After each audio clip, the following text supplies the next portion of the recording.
Olá, esse é o podcast do TMO-EPM e da Hematologia do Hospital 9 de Julho. Hoje a doutora Marcela Markmann apresenta o artigo sobre o uso de ciclofosfamida pós em pacientes não aparentados com mismatch.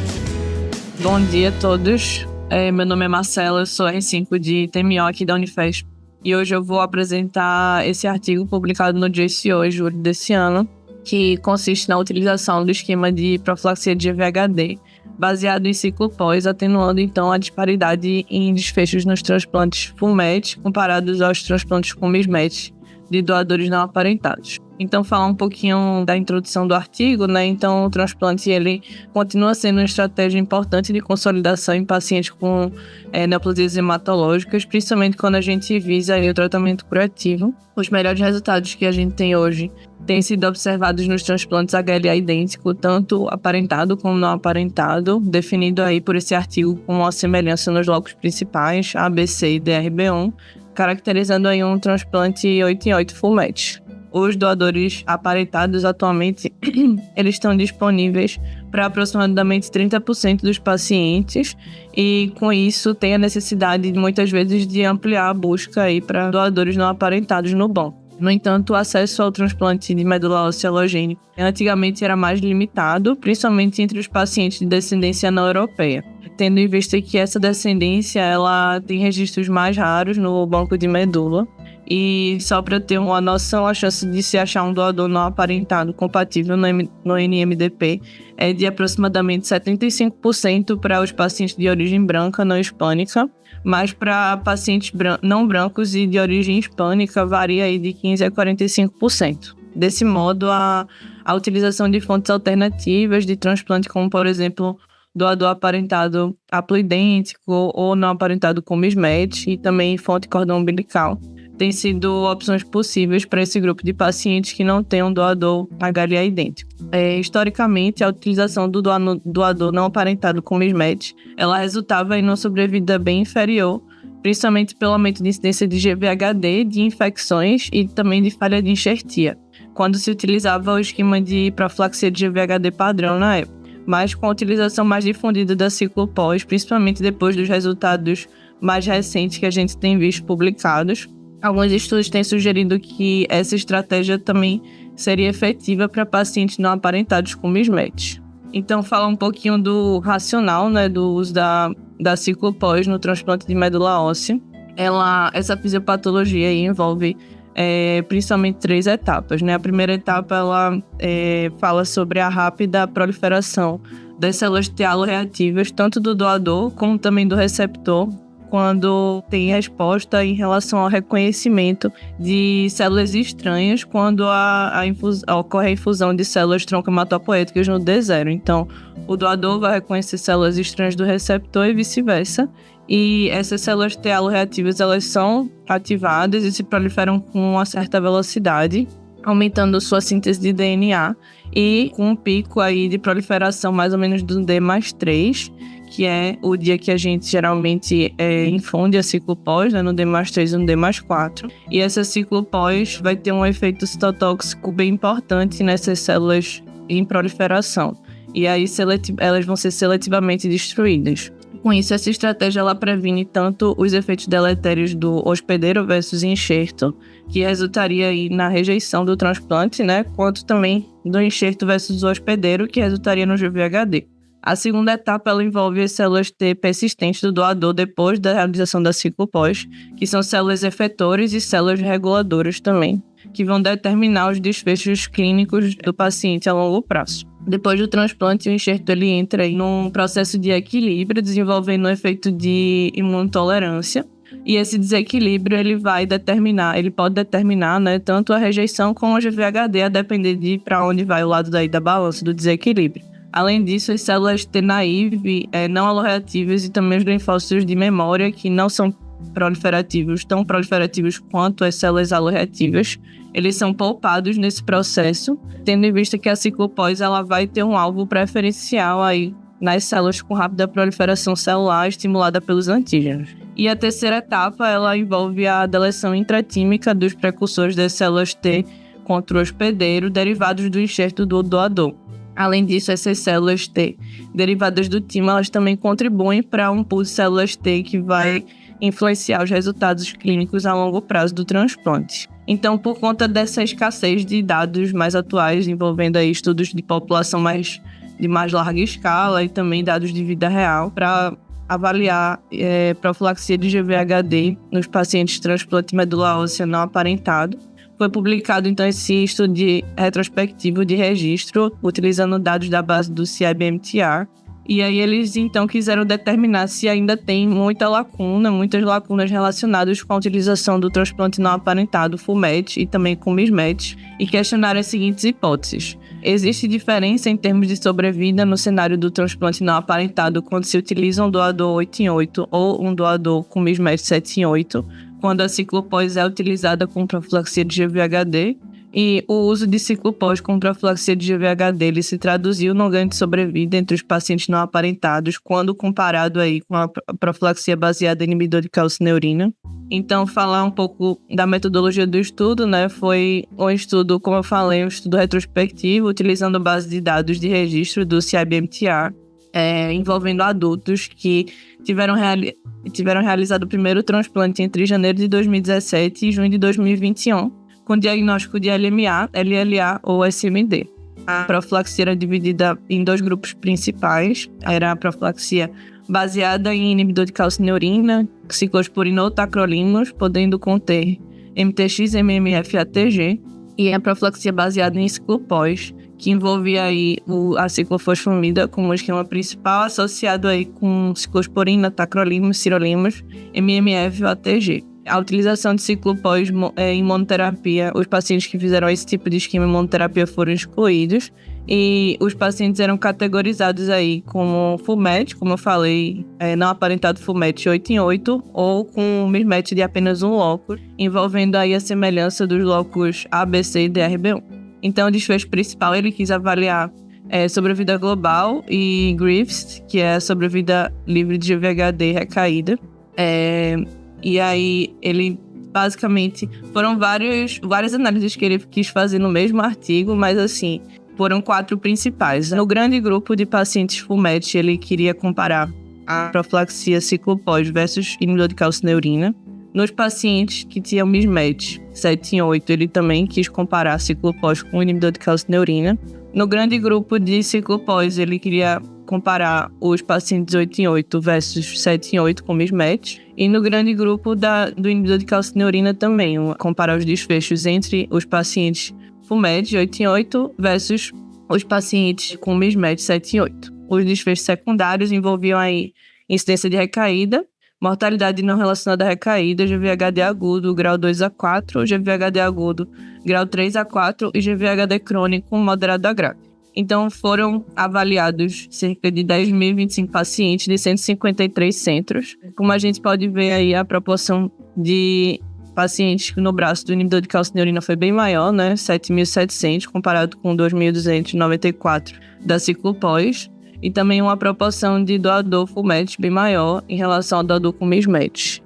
Cerca de 7.000 no grupo do inibidor de calcineurina versus 1.600 no grupo da ciclopós. O follow-up mediano foi de 36,6 meses e o tempo mediano do diagnóstico até o transplante foi de 6 meses, variando aí de 6,7 meses para pacientes que tinham doador com mismatch, comparado com 6 meses para os pacientes que eram full-match. Com relação às principais características da população, né, a gente pode destacar a idade mediana aí de 60 anos e a idade do doador em torno de 27 anos, mas chegando aí a alguns casos a doadores até mais velhos, em torno de 60 e 66 anos. O sexo masculino ele também foi mais predominante. E com relação à etnia, a maioria eram pacientes brancos não hispânicos, representando uma população aí bem diferente do nosso país, né?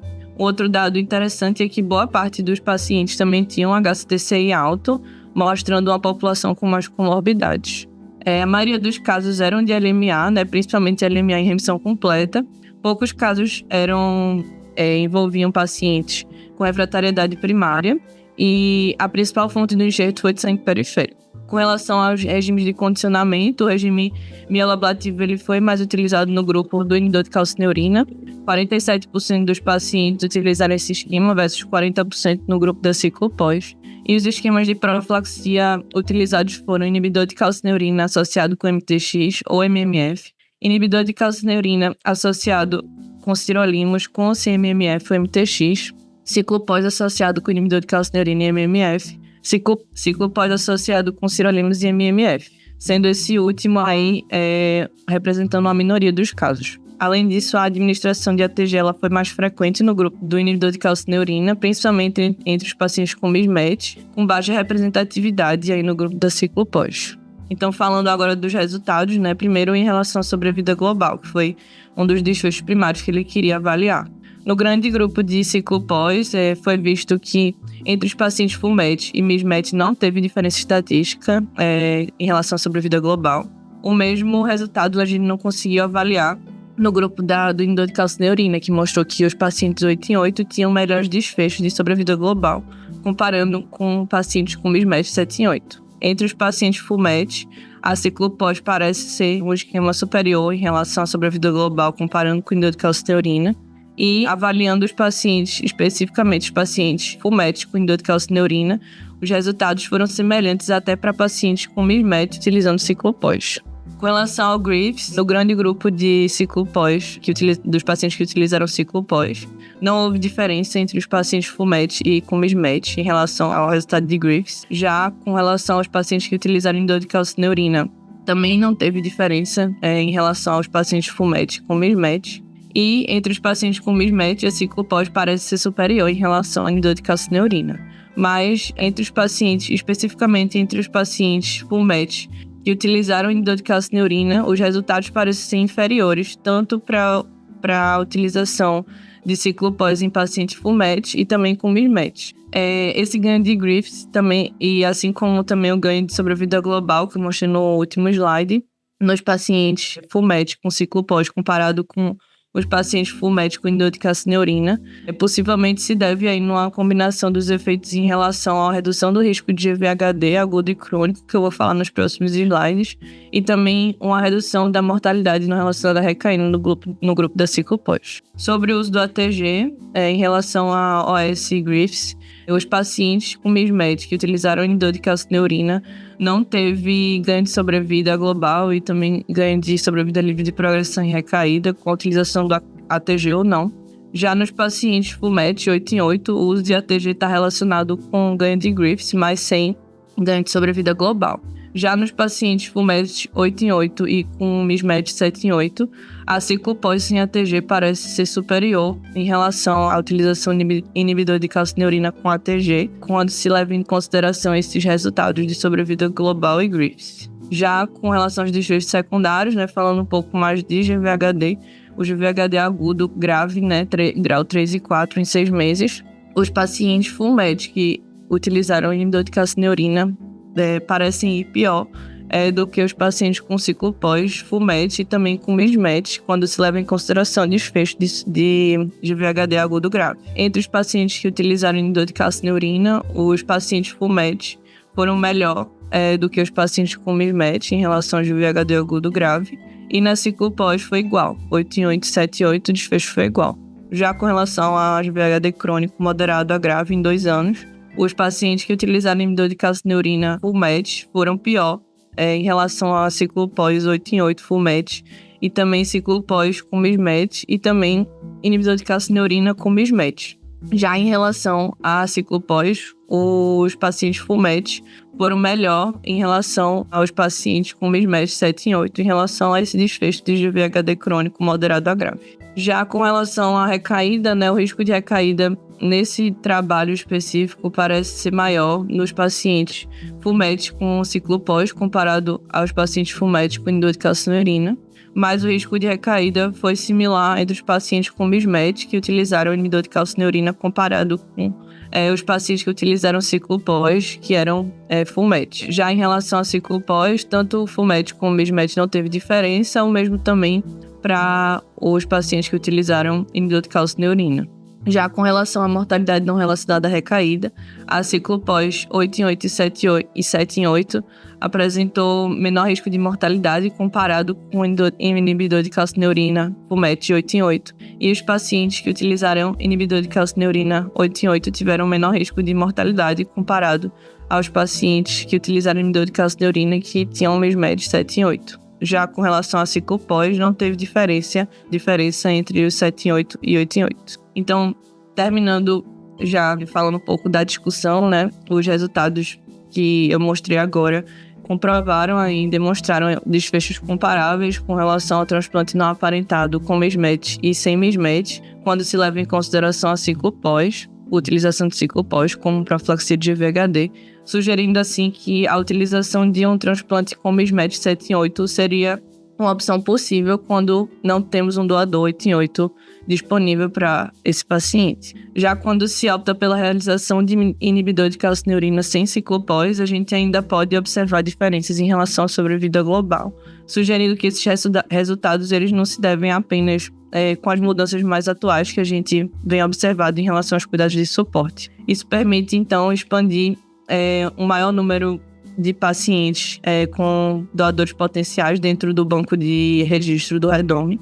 E um ponto de atenção importante é que o risco de recaída na ciclo pós com FUMET foi maior quando comparado aos pacientes com inibidor de calcineurina FUMET. E esse dado também é similar também em outras coortes retrospectivas que foram publicadas.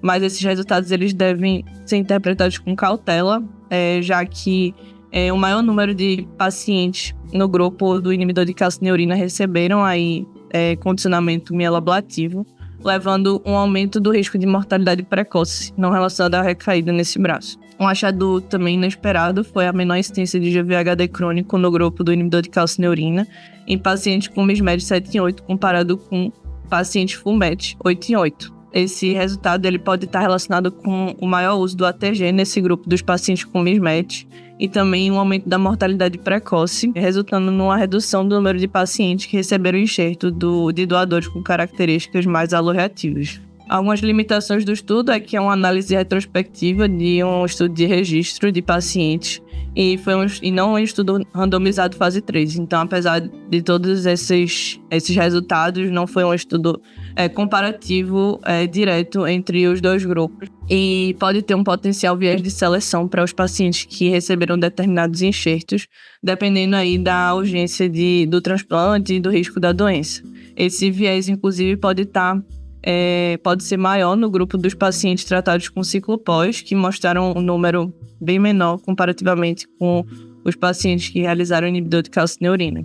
Outro ponto é que os pacientes com mais de um MESMED eles foram excluídos do estudo, avaliando apenas os pacientes que tinham apenas MESMED em um locus, e esses dados eles ainda carecem de uma evidência mais robusta pela carência de estudos que incluem esse grupo de pacientes mais selecionados.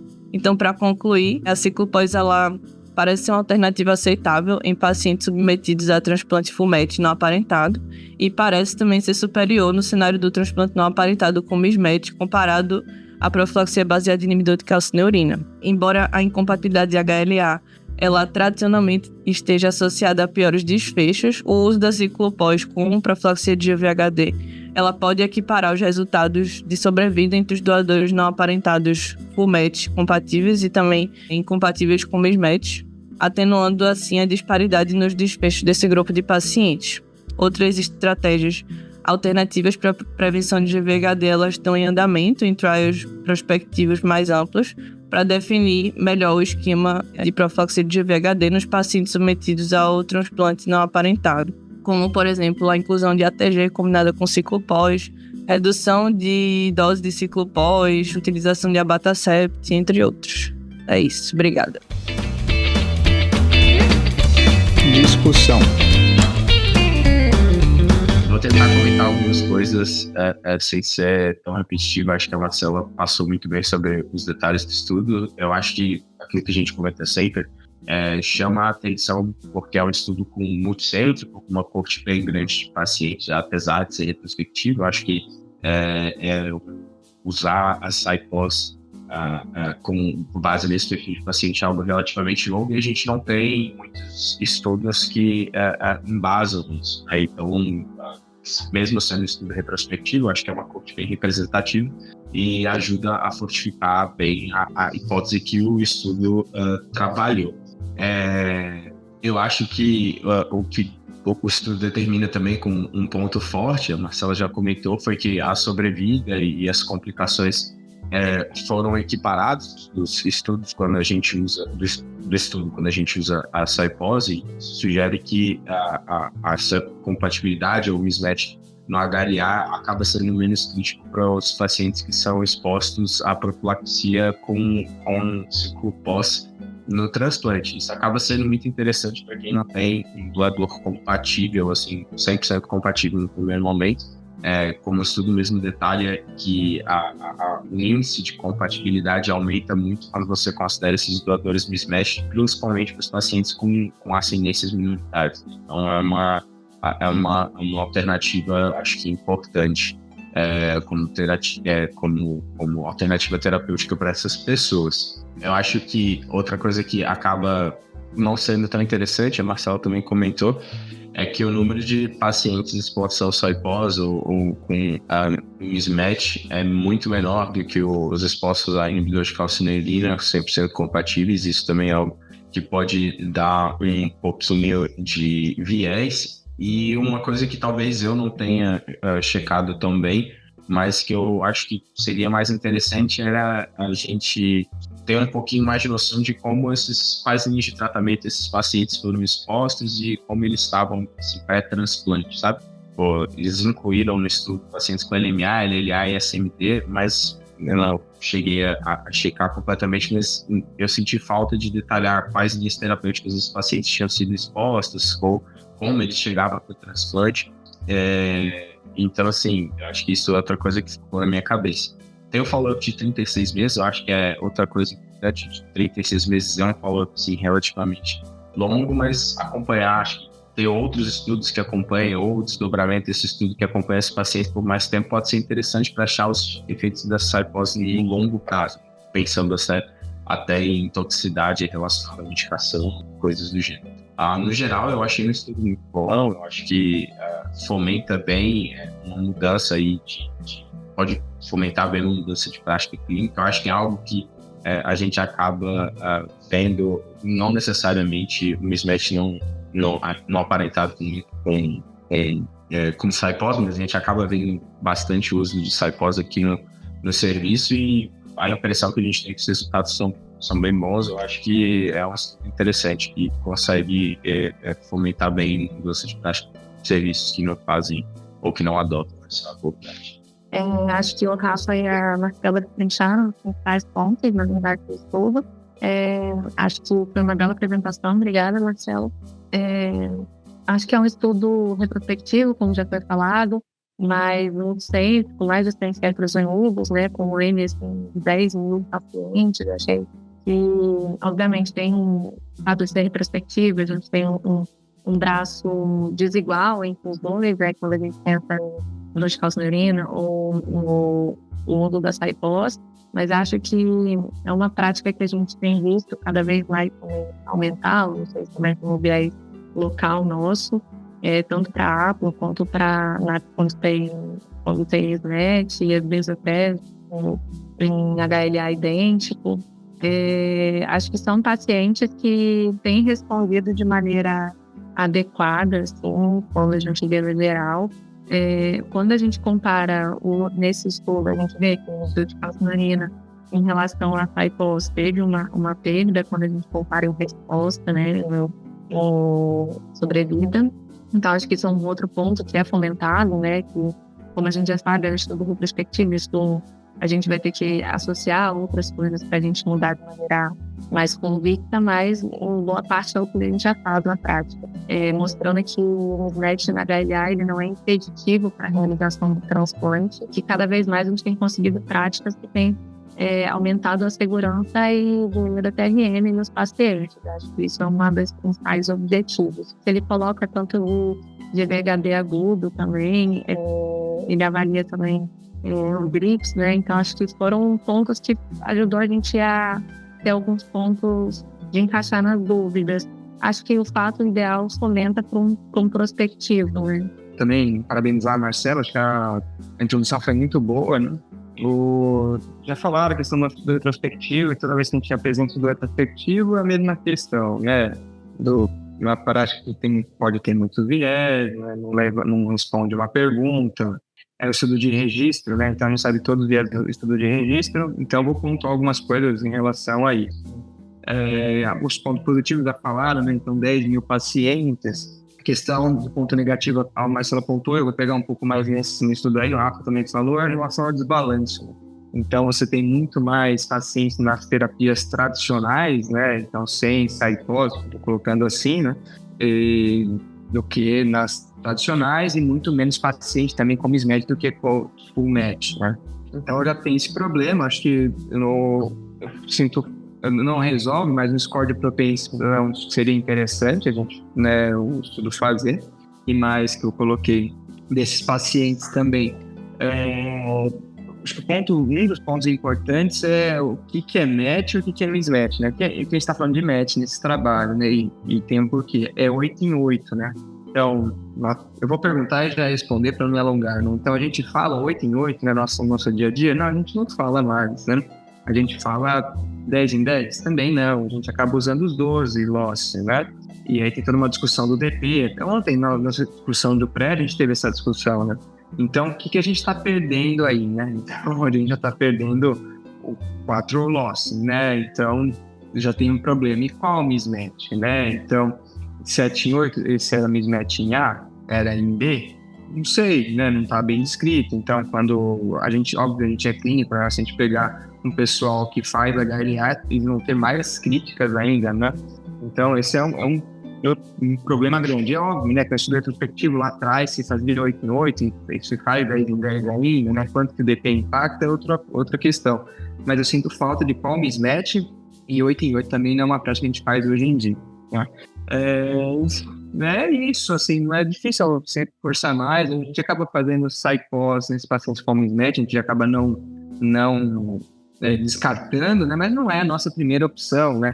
Então, a gente ainda tem o doador aparentado, HLA idêntico, não aparentado, o ácido idêntico, e aí entra o mismatch, assim, é de jogar fora. A gente já discutiu recentemente, né? Paciente não aparentado com mismatch em relação à idade. A idade talvez fosse mais importante que o mismatch.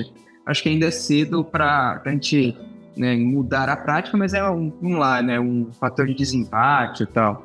E, só mais um ponto, assim, da questão do ter menos de VHD, na verdade, paciente com mismatch, a Marcelo já falou, mortalidade e tal, maiores de ATG, isso é um problema, né? Como que o ATG entra aí, uma outra depressão T, e olha o viés do estudo retrospectivo, né? Você sabe que o seu paciente ele tem um mismatch, né? Você vai ser provavelmente mais conservador em começar um tratamento para GVHD, e talvez, né, não foi o caso, mas de ser uma profilaxia mais estendida, né?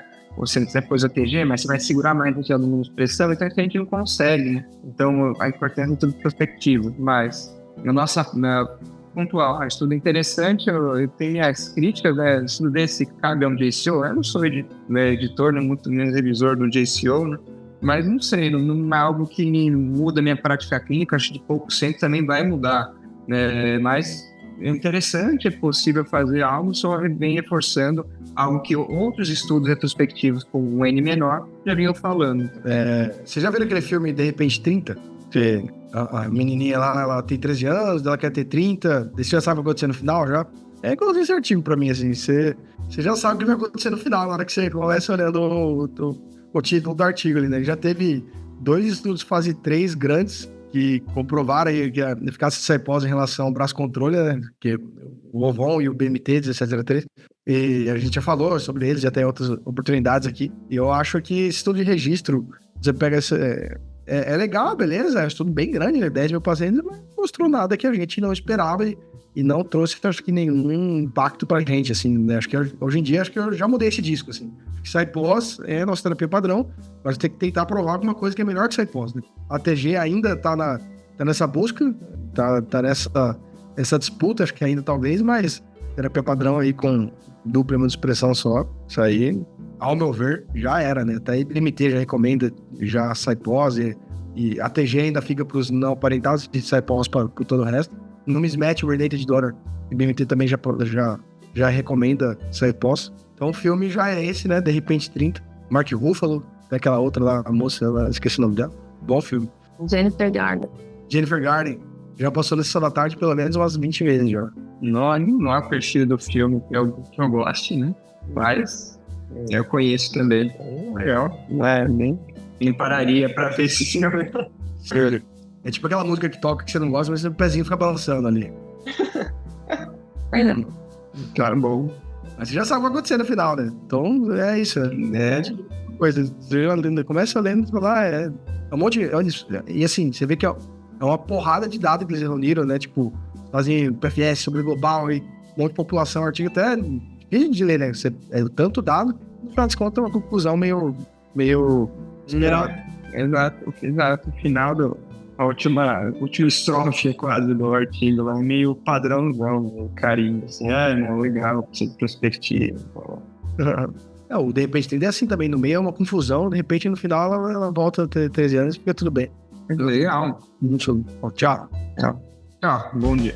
Então por hoje é isso, até a próxima semana. Tchau.